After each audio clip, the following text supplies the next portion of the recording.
मत तो लगुना जे बिजु जनता दल उपरे तेले मात्र भी इम्पैक्ट पड़ो बोली आमको कहीं लगुना कहीं आपण भावतु से जो तांकर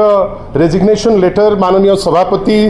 श्री नवीन पट्टनायक को पठेइचंती से लिखिचंती जे I have been systematically belittled in the party and that the party does not require my services. एटा अत्यंत हास्यास्पद जेतबेले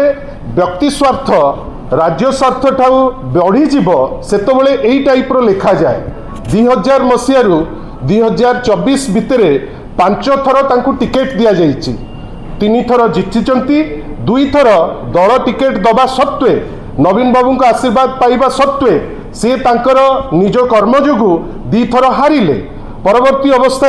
ओटीडीसी रो चेयरमैन मध्य तांकू करागला। राज्यसभा जेतबेले सी हारी थांती हारिला परे धन्यवाद माननीय श्री नवीन बाबू को जे तांकर बदान्यता जे सी तांकू राज्यसभा टिकेट मध्य देले आहुरी 4 वर्ष बाकी अच्छी से राज्यसभार आउ सबुठारु बड़ कथा या भितरे सी कटक जिला यूनिट रो भी जिला सभापति थिले। मते आपण माने कहतु ओडिशार लोक विचारंतु जे आउ कौन करथिले आउ केते दल तांकू देइथिले आउ केते माननीय श्री नवीन पट्टनायक तांकू दायित्व देइथिले तांकू भरोसी थिले सी तांकर निज स्वार्थ पाई आज दल को छाड़ी गोटे चंचकता भरा चिट्ठी लिखिबा पाई पछै न थांते। आमे आश्चर्य जे निजर समस्त प्रकार फायदा नेला परे पुणी थरे आहुरी बेसी वैपारिक जो साहाय्य भारतीय जनता पार्टी रु आशा करी आज से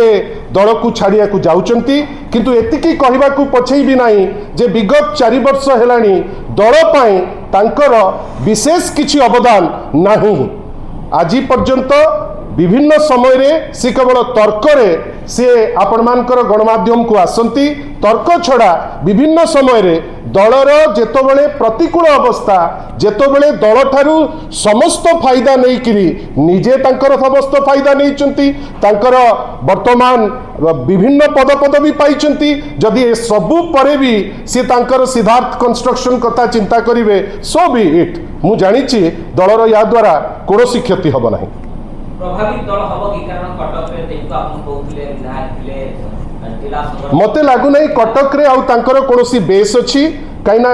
कटक सेंट्रल रे सी हारी थिले लोके तांकू प्रत्याख्यान करथिले परवर्ती अवस्था रे तांकर प्रेजेंस रे मध्य अनेक तुंग नेता तांकर परिचालनागत त्रुटि जोगु दल मध्य छाड़ी थिले सेति पाई आमे भाबुचु जे सी जेतु थिला बेले दल पे किछि करि नांती आमे आशा करूचु जो अगणित कोटी कोटी वर्कर जे दलर प्रतिकूल अवस्था रे काम करूचंती तांको ठारू एटलिस्ट देवाशीष बाबू किछि शिक्षा लाभ करिवा कथा।